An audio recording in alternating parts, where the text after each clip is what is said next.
Shalom, giving all praises to the Heavenly Father, Yahweh, Bahasham, Yahweh Shai, Bahasham, Rachahakwadash. Double honors to the apostles, the bishops, and the elders at Great Millstone who rule well. Peace and salutations, as always, to the elect. Prophecy watch, all right, as we are witnessing our enemy spiral into perdition, getting caught left and right. All right, nothing but deception.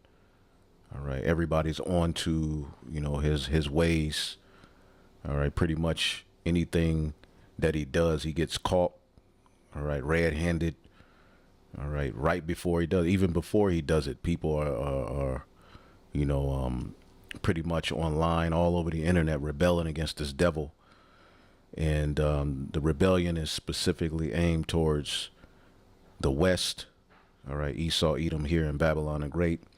And the small hat, all right, which I liken unto the pimp, the small hat, and the whore, Babylon the Great. And pretty much, as we see the least of the flock, the state of Israel, all right, or what they call the Zionist state of Israel, which is not a fulfillment of biblical prophecy of the true Israelites turning back to that land, all right, or basically at the forefront of all of the friction and tensions that's happening in the planet Earth, and everyone's tired of them. Okay, and if you needed any proof that them returning to that land was not a fulfillment of the true children of Israel returning back to that land, which we always tell you, first and foremost, it's not going to just be the Jews that return back to that land, which Jew can be short for Judah, all right, or in the Assyrian Babylonian captivity, Judah, Benjamin, and Levi were labeled as Jews. Okay, the southern kingdom. Okay, but prophetically, when the Israelites return back to that land, it will be to set up a government under who the world ignorantly calls Jesus Christ, the second Adam. Okay, it wouldn't be through a Balfour Declaration. There would not be a prime minister, and there damn sure would not be any protest, okay, and war going on in that land once the true children of Israel return there. Okay, and the scriptures tell us, all right, in the book of Luke, let's get Luke 21. All right, Luke 21 and I believe 24. All right, and this is a prophecy of us, being kicked out of the land in 70 AD. It says here, and they shall fall by the edge of the sword and shall be led away captive into all nations. And when the Jews were kicked out of Jerusalem, they fled into, different parts of Europe, in the interiors of, West, Africa, South Africa, different parts of Africa, mainly in the west coast of Africa. And from there, eventually, we would be, traded into slavery. As you can see here, led away captive into all nations. And Jerusalem, okay, the landmass of Jerusalem shall be trodden down of the Gentiles, the actual Gentiles, the heathen. Again, that word Gentile just means ethnos or ethnicity. It could be speaking of heathen nations, or it can be speaking of Israelites who are scattered amongst the heathen nations, okay, who ultimately took on their works and became like heathen. Okay, and we have various lessons going into that. I actually have a lesson going into the etymology of the word Gentile. Okay, so it says here, and Jerusalem shall be trodden down of the Gentiles until the time of the Gentiles be fulfilled, leading unto the end of this world and the return of our Lord. All right, which there will be signs in the sun and in the moon and in the stars, and up on the earth distress of the nations with perplexity, the sea and the waves roaring, men's heart failing them for fear and looking for those things which are coming upon the earth, for the powers of heaven shall be shaken, and then shall they see the Son of Man coming in a cloud. So Yahweh Shai's return is coming at a time where the true biblical Israelites wouldn't be ruling out of their land. They wouldn't have a military. They would be scattered. Okay. And prophetically, we always get Ezekiel, the 36th chapter. It tells us who specifically would have the land in their possession. All right. Ezekiel 36:5. Therefore, thus saith the Lord, surely in the fire of my jealousy have I spoken against the residue of the heathen and against all Idumea, which have appointed my land into their possession with all the joy of their heart and with despiteful minds to cast it out for a prey.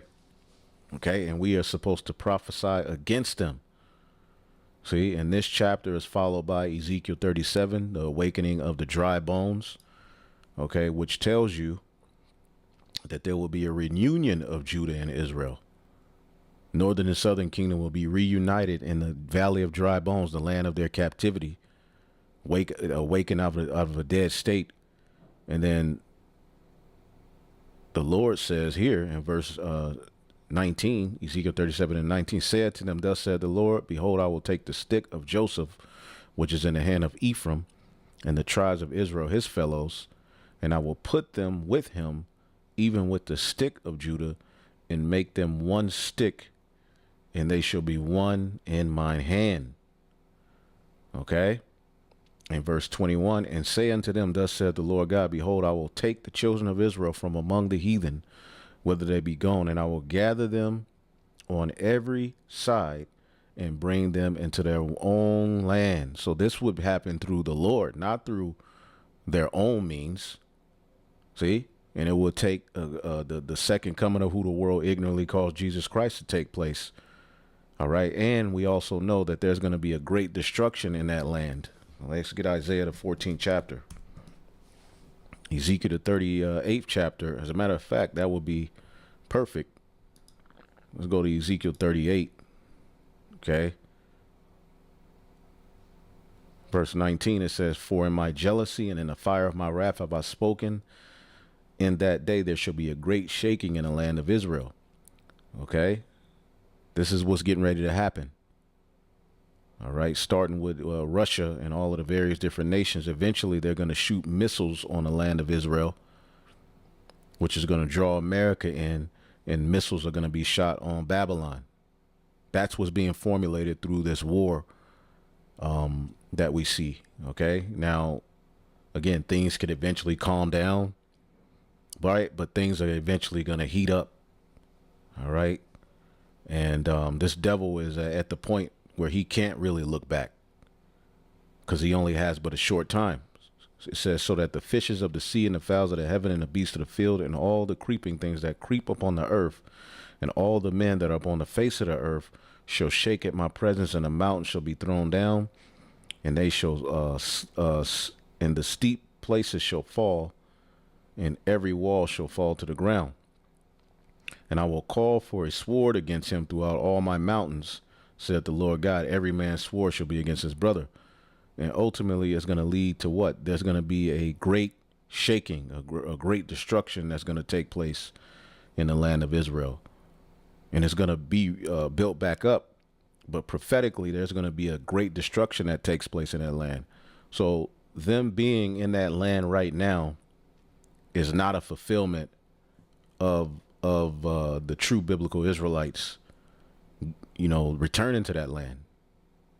Okay. And the Lord said it's going to be peace in that land. Right.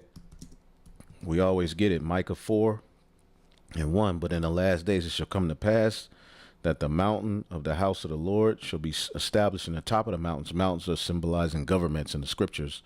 And it shall be exalted above the hills, and the people shall flow unto it. And many nations shall come and say, come, let us go to the mountain of Yahweh and to the house of the God of Jacob, and he will teach us of his ways. That's not happening right now. And we will walk in his paths. That's not happening right now. For the law shall go forth of Zion. That's not happening right now. And a word of the Lord from Jerusalem. And he shall judge among many people and rebuke strong nations afar off. This is what Yahushua is going to do. And they shall beat their swords into plowshares and their spears into pruning hooks. Nation shall not lift up sword against nation, neither shall they learn war anymore. You see that? And right now we're living at a time where prophetically in the book of Joel, right, The nations are told to beat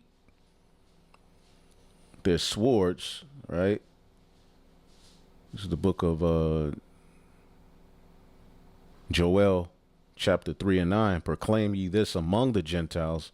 Prepare war, wake up the mighty men. Let all the men of war draw near. Let them come up. Beat your plowshares into swords and your pruning hooks into spears, and let the weak say, I'm strong. This is happening right now, not the reversal. The reversal in the kingdom of heaven, when Israel's set up, is that nations, all right, will be disarmed. There won't be any need for military weapon. So it's various ways we can clearly see that this man that's in that land right now is not fulfilling this prophecy. First of all, they've been going back and forth with the Palestinians for years. All right. The night that they established the state of Israel, there was a war. It was struck by Egypt, I believe. And, you know, it's been a war ever since. So we're living at a time where this man is being revealed, man. Okay. And there's a rebellion going on against this man. Hundreds of thousands of protesters gather in Tel Aviv to demand an end to Gaza war. And Tel Aviv has been, you know, hit. Okay. And Tel Aviv is a very liberal. Here it is. You got Tel Aviv, known as Pink City, one of the hottest, GAYest cities in the world. All right. And the true biblical Israelites are over there in that land. The laws are supposed to go forth of Jerusalem. Okay. Let's just ask this. What is Tel Aviv known for?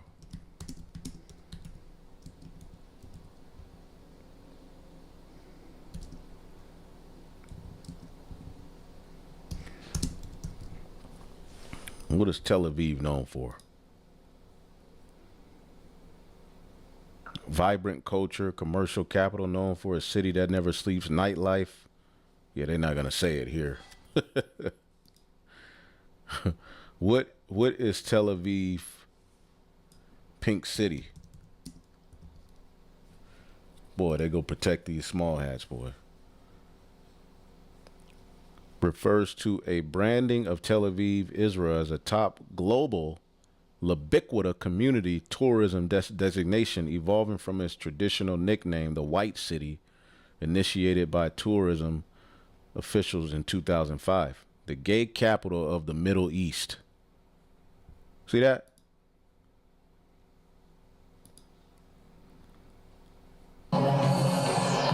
It's a weekday night in Tel Aviv, and this dance club is packed not only with gay Israelis, but also with international tourists.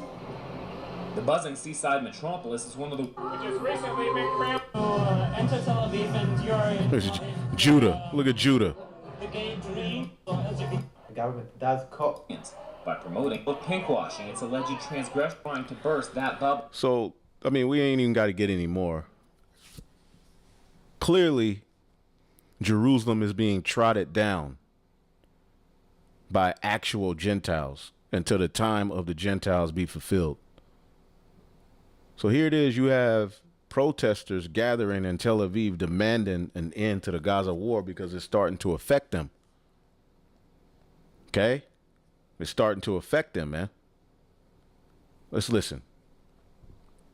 Guess what? Hundreds of thousands of people, Jews in Israel, have turned on Benjamin Netanyahu. Hundreds of thousands are protesting his stupid war because they want his war to end, and they know he's the one extending it.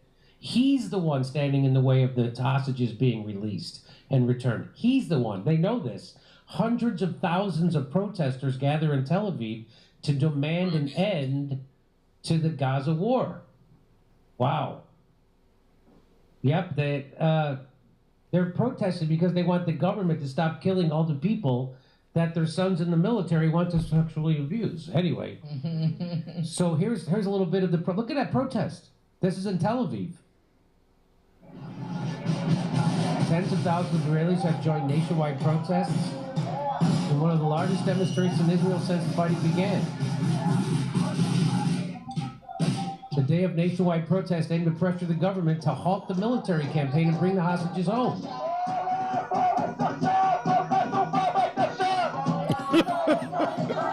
Stop Bibi's war. And speaking of Bibi, right?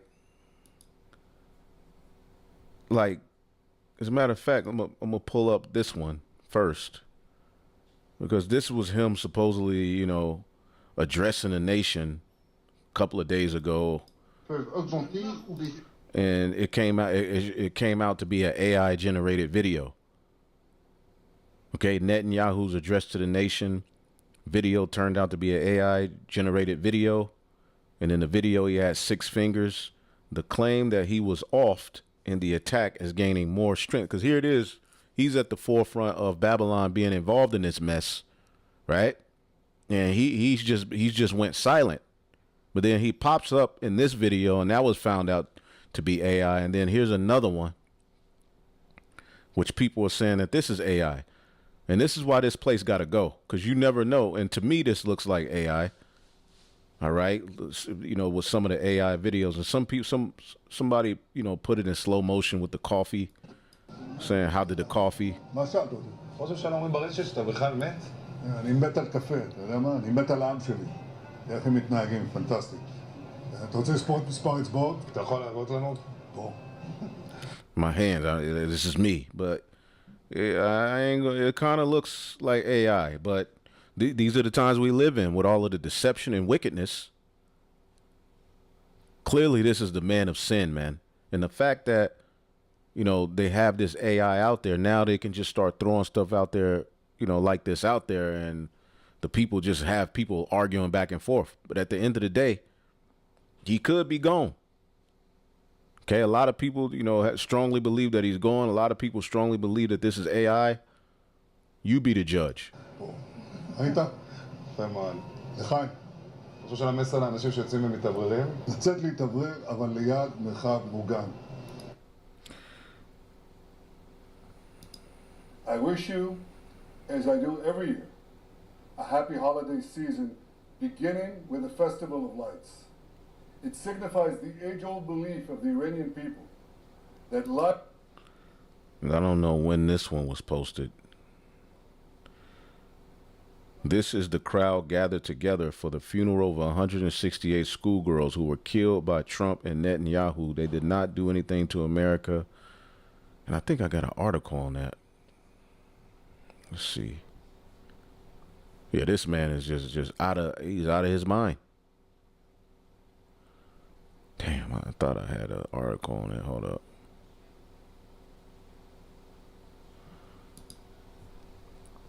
All right, military report concludes U.S. offed 175 school children in missile strike, and then try to blame it on Iran doing it to themselves.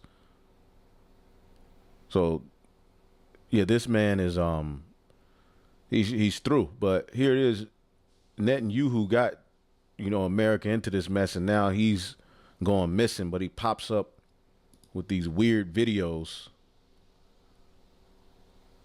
Okay. For some reason, they ain't really coming up. See if YouTube got something.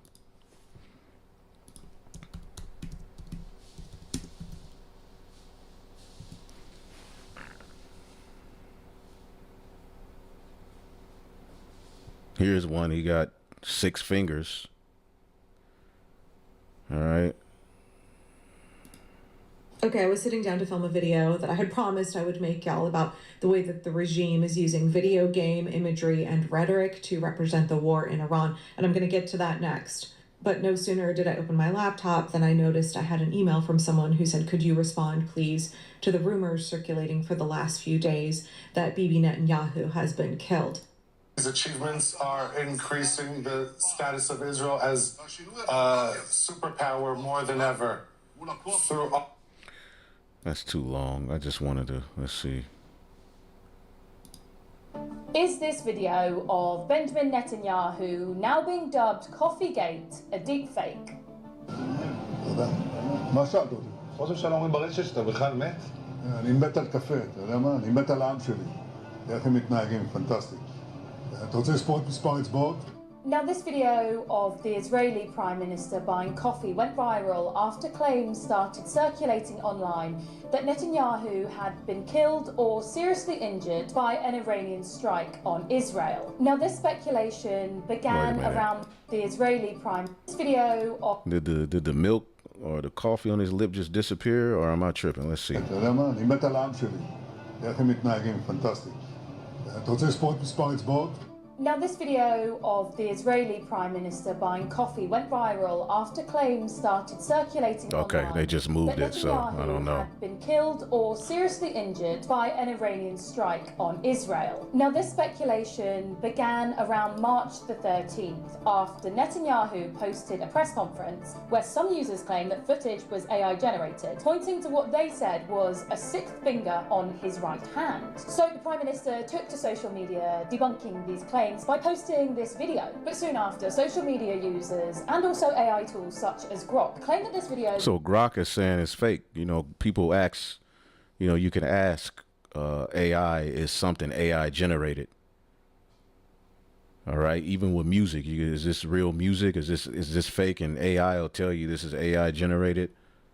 But here Grok says it's not real. This is an AI generated deep fake.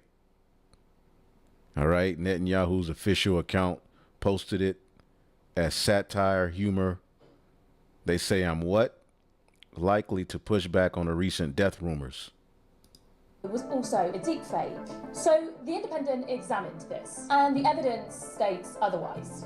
First, we geolocated this video to be taken at the Sataf, a cafe in Jerusalem. We then reviewed the cafe's social media footage for that day. They had already posted Instagram stories showing Netanyahu arriving in the early afternoon on Sunday. Approximately 2 hours later, Netanyahu posted this video to his social media account, matching the timeline shown in the cafe's Instagram stories. So despite these viral claims, there's absolutely no concrete evidence that Netanyahu is dead or injured. But this also highlights a broader issue. As social media increasingly becomes shaped by... There's all kind of people saying all kind of things. Some people say the place ain't even open. But who knows? And then he posted another video here.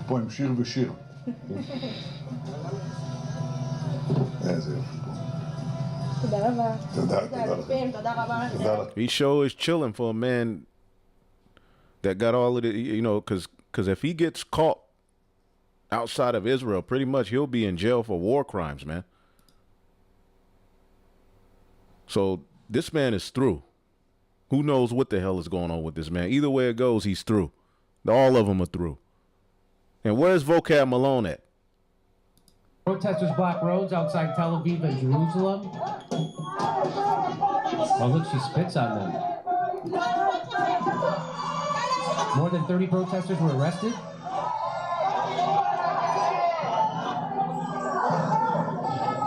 Look at all those. The day of protest culminated with a rally in Tel Aviv. They only arrested 30 people out of all those hundreds of thousands.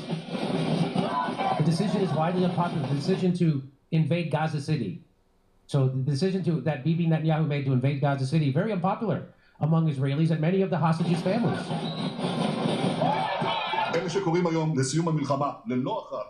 Those who are calling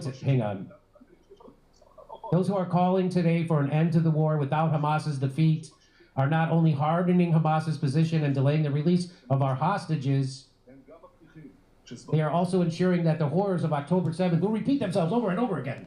This is Netanyahu. Nobody believes him. Your own people have turned on you, Bibi. Stop Gaza and genocide. Look at this is really happening. Hundreds of thousands of people. Look at that. Wow. How come even Israelis are sick of the Gaza genocide, but not American Zionists? Huh. Isn't that wild? Wow. Now Bibi has to prove that he doesn't care about his own people more than he cares about the Palestinians. It's just that nobody's on his side anymore. Even the Jews in Israel are against him. Nobody anywhere on earth is on Benjamin Netanyahu's side, except people right here in America, of course. The Netanyahu losing the Jews was not on my bingo card this decade, I'll tell you that. The Hostage and Missing Families Forum, the initiator of the day of protest, estimated that 500,000 people joined the demonstration in Tel Aviv, a figure not confirmed by the police. We demand a comprehensive and achievable agreement and an end to the war. said the mother of a hostage, leading figure in the protest movement. We demand. So this man is through. As a matter of fact, let's get the book of 2nd Esdras 9 in the GNT. He answered, "Consider all these things very carefully.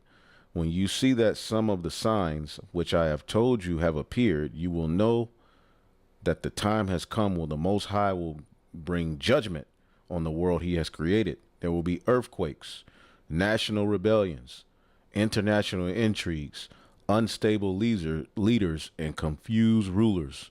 When you see this happening, you will know, all right, that they are what the Most High God has spoken about since the beginning of creation.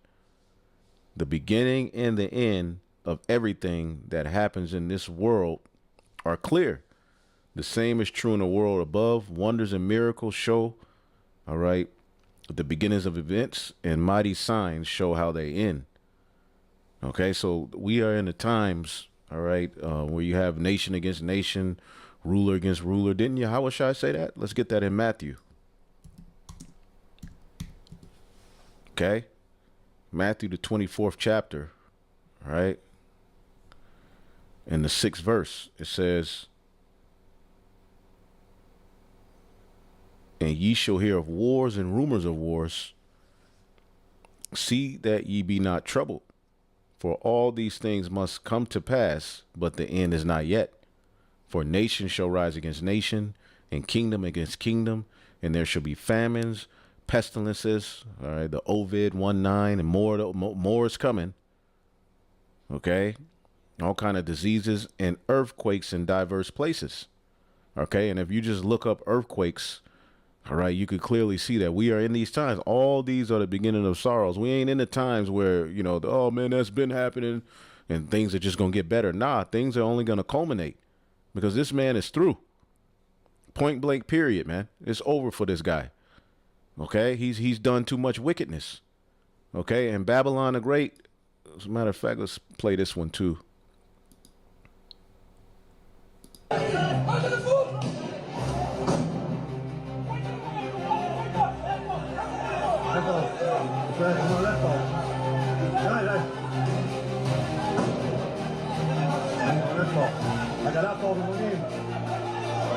So you got Egyptian against Egyptian over in the land of Israel. Conflict between Torah good Jews, oh boy, and Talmudic satanic Jews has begun in Israel. Could Israel be headed towards civil war? Wow, that's interesting. This picture of Bibi Netanyahu is also interesting when you put it side by side. It's also interesting that Ghislaine Maxwell is now a teacher in prison, apparently. What the fuck is she teaching us? Anyways. What else? Oh, Bigfoot. The Bigfoot's real, apparently. Yeah, look at this. But yeah, there's been 6 sightings reported in Ohio. Wait a minute. Is E coming with that? Hold up.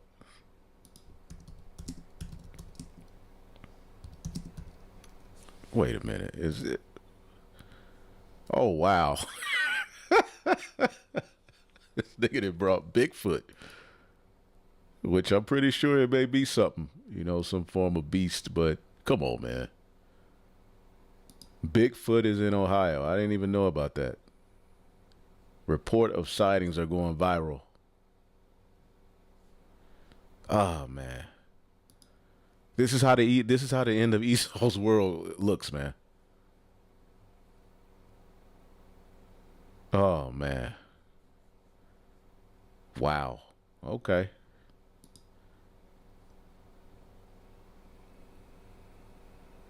Several Bigfoot sightings reported. Oh, boy. Anyway. Let's go back. Chevet, Ohio. It's probably just Ohio residents after the East Palestine chemicals have mutated them. There are also reports in Chinese media that Tel Aviv's main airport, the Ben Gurion Airport, has been struck and, like, pretty much destroyed. Although, how can we tell? I mean, I don't know how to tell. Israel has a blackout on media there now. And all of our media companies here in North America are owned by... Anyways, that's it for me, folks. Then we're going to end it right there. Have a good one. Good morning. So Esau Edom he's fed up. Okay. This is in Daytona Beach. About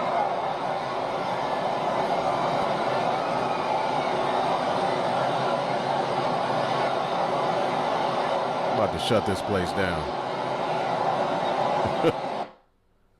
Multiple gunshots.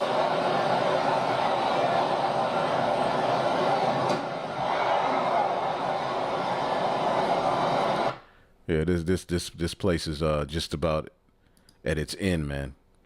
Okay? Call halal Yahweh Bashim Yahshai. Now, to get into a few other things, all right, this man is Esau Edom's allies, okay, are as a matter of fact, let's pull this video up. We are ready to ensure safe passage through the Straits of Hormuz diplomatically. However, there will be no military participation. Germany was one of several US allies that said on Monday it had no immediate plans to send ships to unblock the Strait of Hormuz. That's after President Donald Trump asked for military support to keep the vital waterway open. Some are very enthusiastic about it and some aren't. Trump's request follows Iran's response to US-Israeli attacks. The country used drones, missiles and mines to effectively close a channel which normally sees a fifth of global oil and liquefied natural gas pass through. Germany, Spain and Italy were among allies that ruled out participating in any mission in the Gulf, at least for now. They cited a desire to avoid escalating conflict or taking action that could imply they were joining it. Berlin's Defence Minister Boris Pistorius said, quote, "This is not our war." What does the world expect? What does Donald Trump expect from, let's say, a handful or two handfuls of European frigates in the Strait of Hormuz that the powerful American Navy cannot accomplish there alone? Other countries like Britain and Denmark said they would consider ways they might help, but also emphasised a need to de-escalate and avoid getting dragged into the war. Meanwhile, Iran's Foreign Minister Abbas Araghchi said on Monday that the Strait of Hormuz is not closed to everyone, quote, "only to our enemies." He added that the US-Israeli war on Iran must come to an end in a way that it will not be repeated again. NATO countries, several of whom have been at the sharp end of criticism from Trump in recent months, are wary of angering the White House. Some signalled willingness to help find a solution, even if plans remain vague for now. So they're trying to find a solution. They don't want to be brought into an escalation. All right. And Trump, warns NATO a very bad future. All right. If allies don't help secure the Strait of Hormuz. All right. See if we can find, let's see if this brings it up. Because usually when you click on these. Check it out. Now that I've reevaluated my workplace benefits and retirement savings with Voya, I'm feeling great. How's your retirement plan going? I'm good. Yeah, I'm ignoring it and hoping for the best. Ignoring it? And hoping for the best. Well, Voya is helping me make the right benefit and investment choices for my future. Check this out, though. Let's do it like this, because come on, I be hating these damn commercials, man. Hold up.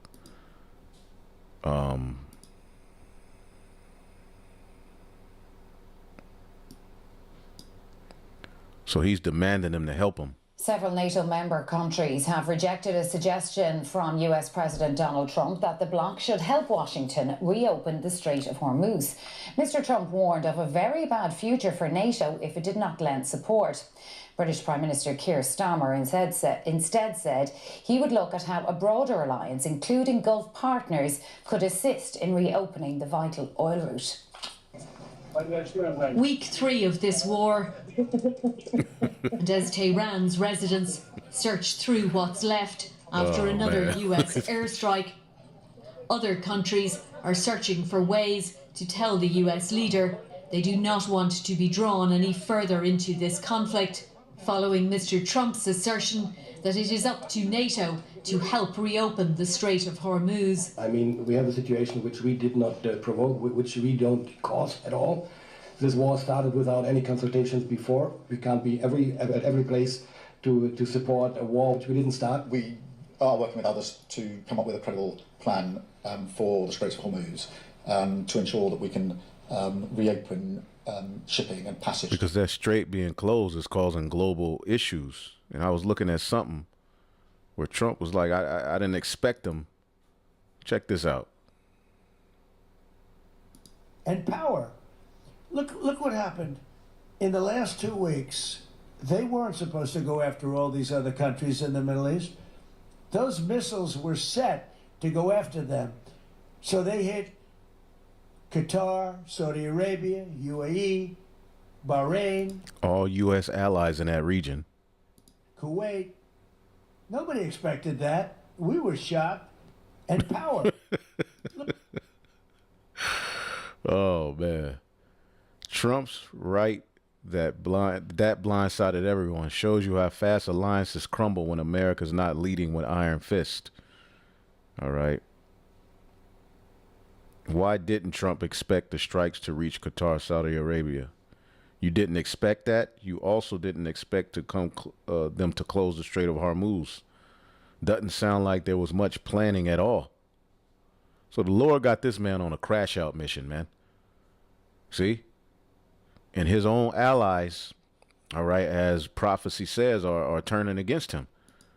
Okay? Trying to, again, the scriptures talks about how his look will be more stout than his fellows. And his fellows are looking like, look, man, we ain't trying to get involved in all of that. Even Turkey, all right? Erdogan, who we know prophetically is going to eventually side with Russia, says Turkey will not be dragged into Middle East war after Iranian missile incidents. Okay, and some sources are saying that it was the U.S. that shot missiles over on Turkey, which they got intercepted, and they tried to say it was Iran. See? Spain removes ambassador from Israel. Madrid has permanently terminated the diplomatic position as the rift with West Jerusalem deepens over attack against Iran. Spain has permanently withdrawn its ambassador from Israel, formally downgrading the level of diplomatic relations with the country.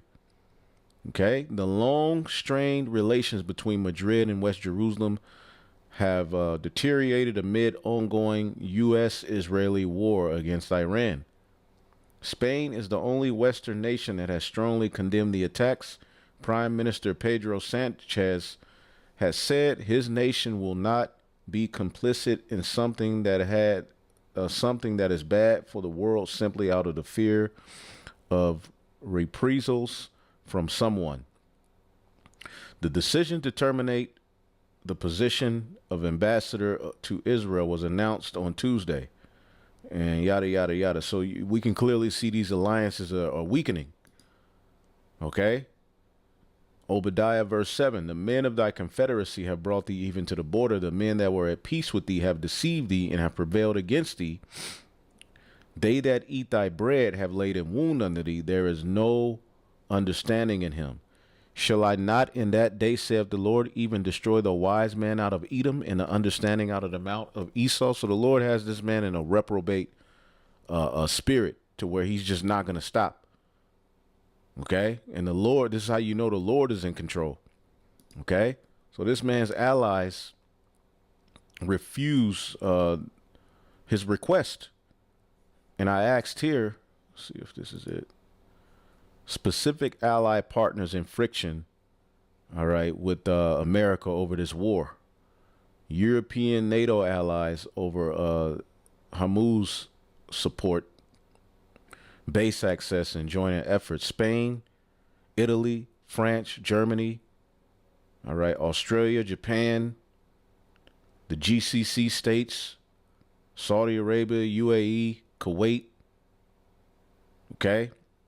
They're all like, man, this is too much. All right. It's fucking up business. So again, prophetically, we know all of these nations are going to eventually, all right, ally together and come against the West. Here's another one. So we're betraying our South Korean allies. We're betraying our Japanese allies. We're betraying our Taiwanese allies because we've convinced Taiwan that we have a ballistic missile shield and protected for everything. And we're betraying our Gulf Arab allies, all for Israel. See that? This is from antiwar.com. It says the U.S. is moving parts of its THAAD missile defense system from South Korea to the Middle East. It says that the subheadline is South Korea's president said he was against the move, but could not fully oppose it. So can you tell me what that is about and what is the ramifications of that? Sure. Well, the THAAD is our upper tier anti-missile system for tactical defense. We put the THAAD in South Korea against the South Koreans' desires a couple years ago. because it's destabilizing. The Chinese said, please don't do it, because if you do it, we're going to have to reposition our missiles because we can't allow you to have an anti-ballistic missile capability that close to China. But we put it in there. So it's been a horribly destabilizing weapon that we then use to strong-arm the South Koreans and the Japanese into taking a harder line against North Korea and all this. So a lot of politics attached to this weapon. But all of our THAAD radars have been blown up by the Iranians in the Middle East. We don't have any left. And so we have a bunch of THAAD launchers out there. We have some THAAD missiles left, but we can't use them because we don't have any radars. And so we have gone into South Korea now, and that THAAD system we made them take that they didn't want to take, we're now taking away. And they're like, wait a minute. We changed everything about our defense posture, hinged on the fact that THAAD was here, part of our missile defense shield and all this stuff. And now you're taking it away without even telling us. And we're also taking away the advanced Patriot PAC-3s. And we're taking them for Israel. And the Gulf Arab states are sitting there going, hey, we're over here too. We're the ones who, stood by you all the way with about $2 billion worth of your stuff. And we've run through it all. So the stuff you're taking out of South Korea, you're going to bring to us, right? We get those missiles? Nope. Straight to Israel. So we're betraying our South Korean allies. We're betraying our Japanese allies. We're betraying our Taiwanese allies because we've convinced Taiwan that we have a ballistic missile shield that protects from everything. And we're betraying our Gulf Arab allies, all for Israel. And Israel, of course, had a whole bunch of these missiles, fired them, didn't shoot anything down. We're giving them missiles now that don't work against the missiles the Iranians have. This just shows how dysfunctional we are. It comes down to, again, why I have spent a lifetime saying that there's no such thing as missile defense. It's a joke. It's a giant grift. It's a scam. We spend billions of dollars on these things only to find out that they just don't work in the face of a modern ballistic missile threat. The Iranians have shown that THAAD doesn't work, PAC-3 doesn't work, Aegis doesn't work. The Russians will show that anything we build doesn't work. Same thing with the Chinese and the North Koreans. But this is an act of betrayal. This system, again, the South Koreans built a defense concept around the system, and now we've taken it away from the South Koreans without even asking their permission. We're just doing it. And so what is the danger to South Korea? Is there really a threat from North Korea? Oh, is that why they had those missile defenses in the first place? Or what do you think is the downside? Well, the United States and the South Koreans used to run an exercise every year. We still do it. But the way the exercise kicked off, or maybe even ended, was that we'd get all of our aircraft and the South Korean aircraft, and we'd fly straight to the North Korean border. Pyongyang just right over the border. That's where the leadership is. And we come screaming in. And at the last second, we break off. Now, from the North Korean perspective, if we go across the border, we're going to be over Pyongyang dropping bombs in a matter of minutes, 5 minutes. And so we're juking them, we're scaring them, putting them on notice that we can decapitate you at a moment's notice. So the North Koreans went, well, why don't we build nuclear-armed ballistic missiles and tell the South Koreans that...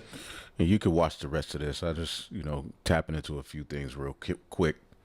We'll go more in depth in the news and prophecy later this week. But U.S. is abandoning all our Asian and Middle Eastern allies, even his European allies, his NATO allies, all right, are starting to look at this man with the side eye. And this is all prophetic, man. Okay? And we know prophetically what this is going to lead to. Revelation 17 and 12. All right, or Revelation 17 and 16 in the 10 horns. All right, the EU nations, the European nations, which thou sawest upon the beast, these shall hate the whore. All right, as things are getting ready to get bad, and make her desolate, and shall burn her flesh with fire. For the Most High have put it in their hearts to fulfill his will, and to agree to give their kingdom unto the beast, until the words of the Lord are fulfilled. So these different alliances have been made, all right, up until this point where the Lord is getting ready to break this man down. As a matter of fact, there was let's see here. Let's finish this one. Through the strait. Let me be clear, that won't be, and it's never been envisaged, a NATO mission. But this afternoon, the US president was not returning. Numerous countries have told me they're on the way. Some are very enthusiastic about it, and some aren't. Some are countries that we've helped for many, many years. We've protected them from horrible outside sources, and they weren't that enthusiastic. And when we want to know, do you have any minesweepers? Well, we'd rather not get involved, sir. Those tasked with tackling high oil prices say ending the war soon is the most effective route out of this crisis. I very much hope the situation will be resolved quickly to enable markets to start recovering. But of course, we also have to be prepared in case it continues for a while longer. And even if the strait were to reopen tomorrow, the IEA estimates it will still take time for the global energy trade to recover. How long this war will take, the question for which there is still no answer. Fiona Mitchell, RTE News.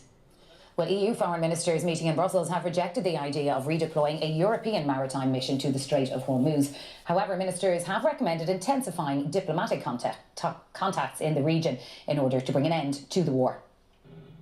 Donald Trump's call for other nations to come to his rescue and help reopen the Strait of Hormuz appears to have largely fallen on deaf ears. Australia, Greece and Japan have all dismissed calls to join a military response in reopening the waterway. Despite Mr. Trump's threat that the future of NATO would look very bad if its members did not help, Berlin bluntly responded that the Iran war had nothing to do with NATO. At a meeting in Brussels, the German foreign minister said the war would only end through negotiations involving regional players, including Iran.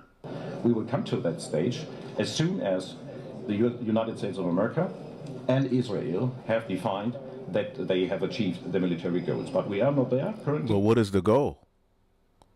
There is no goal. Okay, regime change. Okay, you took out the Ayatollah. What's the goal? What we expect from the United States and Israel to inform us, to include us into what they are doing there, and to tell us if these goals are achieved.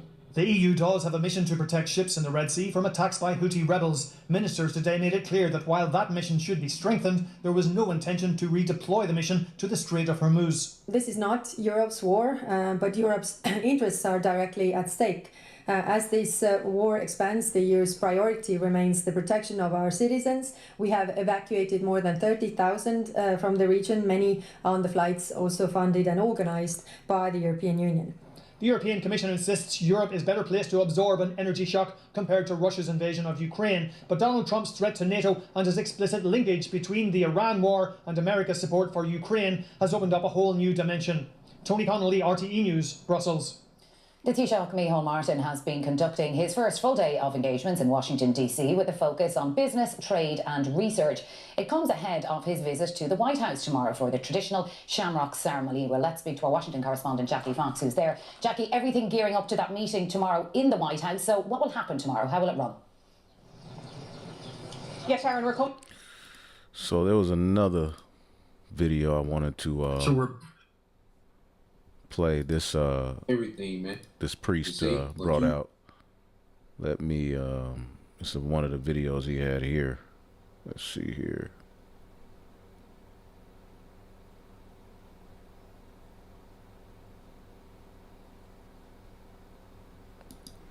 The priest Ayashamath. Pride have deceived thee. See? Esau's pride is going to lead. It's not going to end well. And these are just the beginning stages, all right, of this alliance that he's had that's got him this far breaking up. Okay, and all his allies are going to go to war with him. All right, but it's going to take some time. But this is where it's heading towards. All right, but I believe this is the video. Let's see what this is. I had starting to catch hell, man. Okay, and I woke up that boy. All right, that wild boy. Okay. I ran and now they're starting to catch hell. This is a special report. The situation in occupied Palestine has reached a fever pitch, and what we are witnessing on the streets of Tel Aviv is nothing short of a complete societal collapse masked as a protest. All hell breaks loose is not just a turn of phrase this today. It is the literal reality as anti-war Israeli protesters, in numbers we haven't seen in decades, are clashing with police and gradually taking over major thoroughfares in Tel Aviv. The protesters have taken to the streets of Tel Aviv.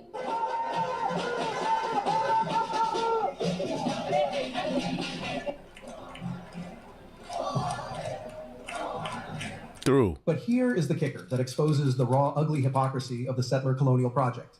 These protests are happening despite, or perhaps because of, the relentless and precise Iranian missile strikes that are sending the regime's war cabinet running for bunkers. We are now deep into what Iran's Revolutionary Guard has designated the 54th wave of Operation True Promise 4, and the battlefield geometry has shifted from the borderlands to the very heart of Israel's civilian infrastructure. While the Western media wants you to focus on the unrest, let's be very clear about what triggered this mass upheaval. Early this morning, Iran's military launched a coordinated and devastating strike using a combination of hypersonic Fatah missiles and destructive drones, targeting two specific and highly sensitive entities deep inside the occupied territories. The headquarters of the Lahav 433 Special Police Unit, often described as the Israeli FBI, and the Gilat Defense Satellite Communications Center. This wasn't random rocketry. This was a surgical decapitation of Israel's command and control architecture. Following up on earlier waves that destroyed infrastructure of the Northern Command and U.S. force assembly points, Iran has now made it clear that no Shin Bet office and no police station is safe. The sirens aren't just blaring every hour anymore. In some areas of Tel Aviv and Holon, the alerts are virtually continuous, making life utterly unbearable.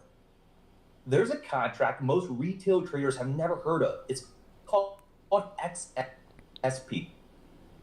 Yeah, you see, Shelters that were supposed to be safe are either non-existent. Tel Aviv and Holon, the alerts are So yeah, you see, Iran is playing psyops with them, man. Because if you're a citizen and all you're hearing is these alarms, okay, of bombs going off, okay, of incoming missiles, incoming waves of strikes, you're hearing this all day.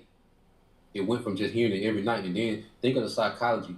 Every night you know that there's an incoming wave of ballistic missiles, and you're a citizen. You know, think about that every night. You know, when sirens going off, and there's another wave coming, and you got to think about that all day. There's another wave coming. Okay, so Iran is doing psychology, which these devils, all right, that was one of their main tools. Okay, within this kingdom is what? Their psychology, man. Okay.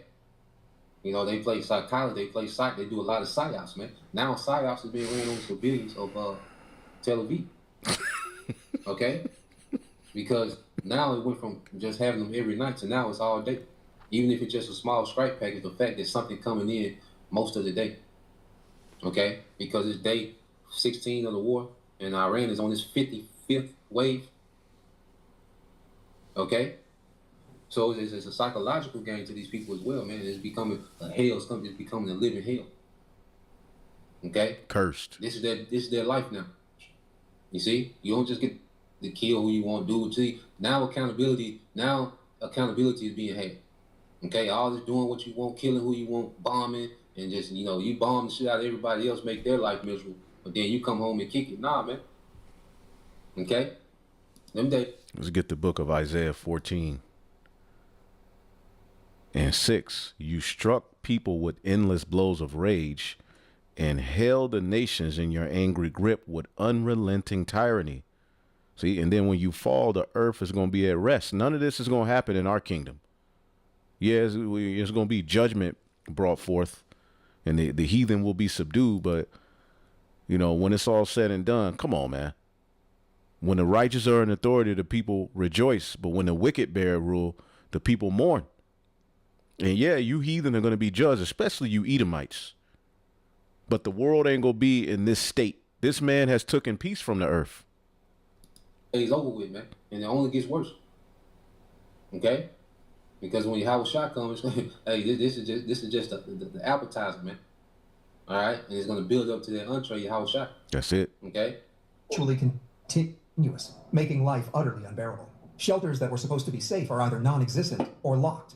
And the quality of life has deteriorated to a point where settlers are realizing that their government's adventurism, the cheering for the assassination of a foreign religious leader in Tehran, has brought the war to their breakfast tables. If you are just joining us and believe in honest, uncensored journalism that tells you the truth about this resistance, please hit that like button. Bankruptcy of these protesters. As the Iranian strikes intensified, specifically targeting the airport's runways and air defenses to prevent military resupply, a mad rush of settlers flooded the terminals. They were desperate to flee to their second countries in Europe and America, clutching passports and crying about the trauma of the missiles. But here is where the universe delivered a dose of poetic justice. The airport was shut down. It remains closed for landings and takeoffs. Major carriers like Air France, Delta, and Ryanair have suspended flights indefinitely, and the airspace is a no-go zone. These settlers, who just weeks ago were cheering Netanyahu's promise to destroy Iran and celebrating the assassination of Ayatollah Ali Khamenei as if it were a soccer match, are now trapped. They are trapped in a country their government turned into a battlefield. So now that they can't run, they are forced to protest. But let's not mince words here. These are not peace activists in the moral sense of the word. These are fair weather patriots. They stood up at the wrong time. Where were these crowds when the regime was decimating Gaza?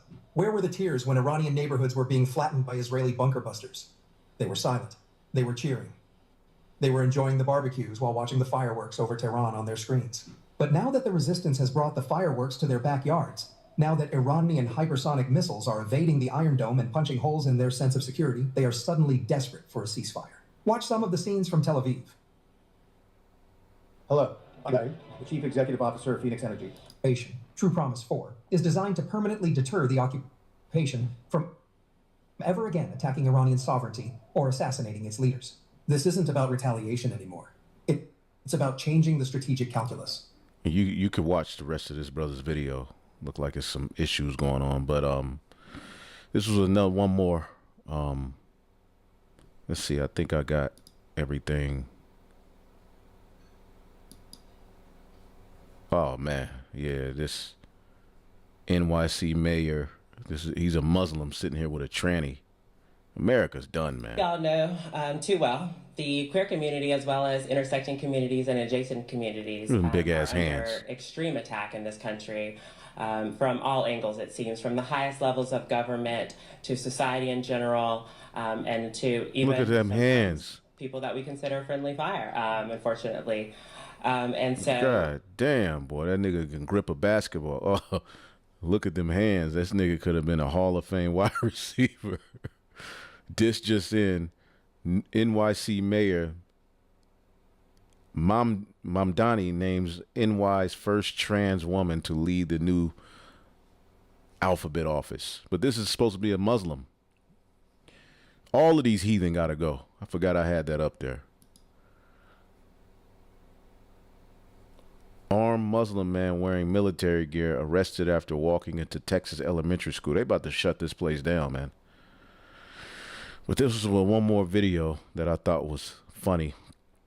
I got a bunch of more information, but I just wanted to get a lesson out today. We'll go in, Lord willing, as things unfold. Where is that video? Boom. Hi, Majesties, Kings and Queens. Welcome back to the channel. So we are back. Now listen to the title of this video. This is a Jake in the land of Ham, but as you see, it's not Jews, it's Edomites posing as Jews. White people just came to accept Putin exposure. Okay?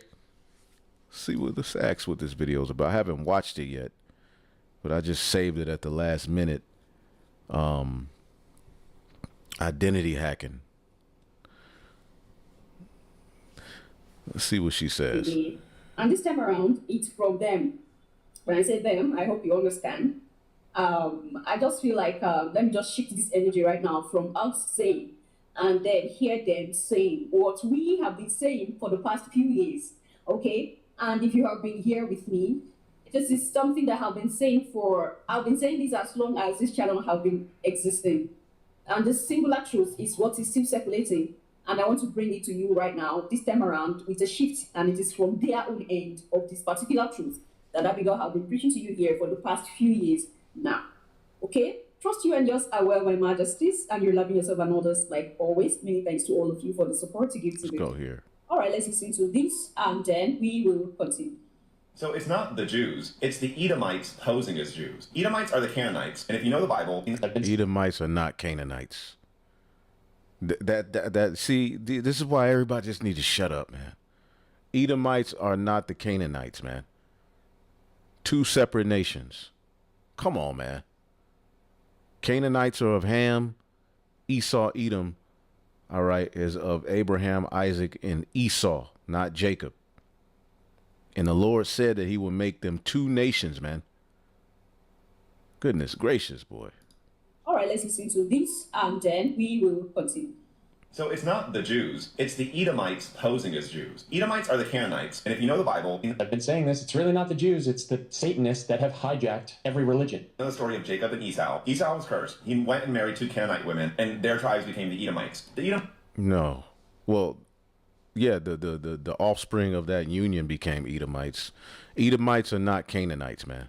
Edomites were eventually absorbed into Israel and were converted into Jews. They kept their dastardly... And how did they get absorbed into Israel? Well, what happened was the Khazarian Mafia, which was located north of Israel in that region, all of the neighboring countries got so sick of their disgusting, evil practices that the rulers of the surrounding countries forced them to pick a religion. It forced the leader of the Khazarians to pick a religion to follow. So that way there could be an attempt at peace in that region, and that neighboring countries' traders wouldn't have to deal with passing through Khazaria, where a lot of them actually went missing. So their solution was to force them into a monotheistic religion, and the Khazarians chose Judaism, the Khazarians being Satanists. Ways, and they are the synagogue of Satan that Jesus was rebuking because they were living amongst the Israelites at the time. And from No. That was talking about Israelites, the Jews who were, leaders at that time over the synagogues. But for the sake of, the truth, it can be twofold. But let us break down the scriptures. Now, that history about the Khazars is right. You got this group of people who just disappeared. No, they're still here. When you look into history, the Khazars, they're there, then they just disappear. No, the small hats, all right, are Khazars. Okay, that's them. what I read, King Herod was actually part Edomite. But long story short, they killed King Herod was an Edomite. There's no such thing as part. He was an Edomite. His father was Antipater the Idumean. But I'm going to just let him talk. It's just hard listening to, people represent the truth. It's hard to just keep going. Satanists. Ways, and they are the synagogue of Satan that Jesus was rebuking because they were living amongst the Israelites at the time. And from what I read, King Herod was actually part Edomite. But long story short, they killed Jesus. They killed the real Messiah. Their whole thing was about stealing back the blessing that Esau stole from Jacob. So they killed Christ and have been working with Satan to destroy the world. But in the Bible, it's written that the righteous tribes will rise and that God will destroy each and every one of them, and that the Edomites will go to live in the Holy Land, the fake Jews, the ones who worship the Star of Rapham, the six-pointed star that they have on their flag and have legitimized all of us via their psyops. The six-pointed star Jews, those are the Edomites posing as Jews. They're really just continuing the Canaanite practice of child sacrifice, satanic Baal worship, Moloch worship, all that nasty such Saturn worship, child eating, child blood drinking, child sacrifice, etc. And they're posing as Jews. And they are the ones that Jesus Christ called the synagogue of Satan. Anyhow, so it's not the Jews. It's the Edomites posing as Jews. The Khazars, the Ashkenazis, the Canaanites, basically. They're not Canaanites, man. The hell is that coming from? How can you be a Edomite and a Canaanite? We migrated to Ukraine. But the good thing is, according to the Bible, we don't... Yep, Ukraine. That's a lot of small hats over in Ukraine. Why you think they're getting so much help from the United States? Need to do anything. God is going to smite each and every one of them. And he said he was going to do it when they return to Jerusalem, which they all are. And they're going to try to bring about a fake Messiah, but God's going to destroy each and every one of them. He said he's going to destroy the entire bloodline. Well, this is pretty dark, but it's the truth. These people have hijacked every major religion. It's not just Judaism, but I feel bad for the common Jew, the one that really knows nothing about this and is going about practicing the religion, but has been brainwashed by these Khazars, these synagogue of Satan, these false Jewish worshipers. They've brainwashed these Jews to take the blame for everything they're doing. And unfortunately, this brainwashing has really tainted the minds of a lot of Jews, a lot of people in Israel. And now they're paying the price because they made it seem like it was okay to go and take Palestine. They made it seem like it was okay to take over the entire Middle East for the Greater Israel Project because they're just God's people and it was promised to them 3,000 years ago. Well, the reality is God is a loving God. He would never kill children in his name. These Baal were... Oh, he wouldn't? Again, this is why the only people who should be breaking down the Bible is the prophets, man. They're killing these children in the name of Baal and Moloch, but they're posing as Jews. So if you're a true Jew, break free from these Zionists, break free from these Baal worshippers, and continue your connection with God. And if you're already doing that... And she needs to listen to the true prophets, man. We bring this information out the right way. These people ain't bringing it out the right way. Good for you. All right, Majesties, I hope you picked what you needed to pick, and whatever does not serve you, you have repelled it out of you, right? Okay. So the information I wanted to bring in here is the fact that these people who are posing to be whatever are not what they are posing to be. That is my message. So whatever they say after that, that does not concern me. I have truly away. But there is a singular fact, a singular truth that I in particular, for those of you who have been here, have been talking about for the past few years now. It is what we are seeing today that they are attesting to, that yes, and this singular truth changes the foundation of a lot of things. Because if these people are not the real ones, that means the Yeshua never came from their line. And that is pushing me to another truth. And what is that truth? I told you here that the Bible is mixed with truth and lies, right? Okay, so when you truly want to connect the dots, when you read... See, all these people are through and off. The Bible is mixed with truth and lies. All right. Well, I'll go back and look at the Hebrew Israelites in the United States have been saying this for many years before Putin. Where did Putin say this at? In the Bible and you read other books, I keep telling you here, if your base of argument against Abigail is just the Bible, then I think you need to do more, because my base of argument is not just the Bible. Whatever you see me go through, any document you see me read, I compare it to what I have read in the past. And what I have read in the past. See, all these people are confusing through. Even though certain people are coming to understandings. What did Putin say, though? I'm trying to figure out what did Putin say. Let's see if we can find it like this.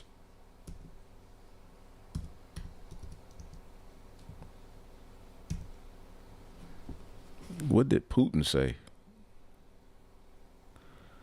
about Edomites? I don't know nothing about that. I ain't, you know. What did he say?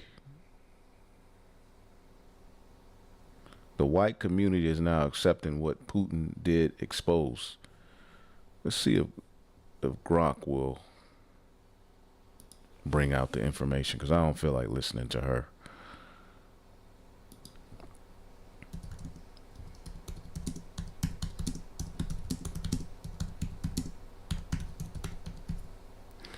Did Putin ever call the Jews Edomites? Let's see.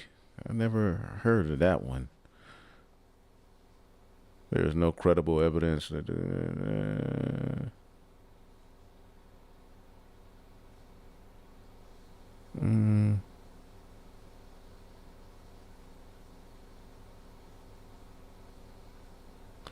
In 2024, during a press conference, he referred to certain critics of the Russian Orthodox Church as ethnic Jews who are godless, without roots, and rarely seen in synagogues. I remember that.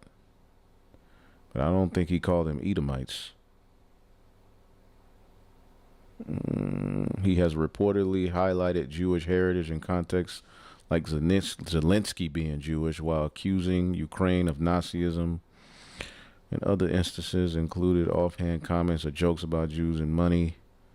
These have drawn criticism for anti-Semitic undertones or stereotypes, but none involve specific term Edomites. I don't know. We'll see. But as you can see, she's just confused, you know. I mean, although this is good, you know, you can do nothing against the truth but for the truth. She's off. As is the majority of the people who are trying to talk about the Bible and talk about prophecy. You know, leave that to the prophets, man. All right. But this man is at the end of his reign. I just wanted to, you know, get these few things out. Hopefully I'll edify it on to the next.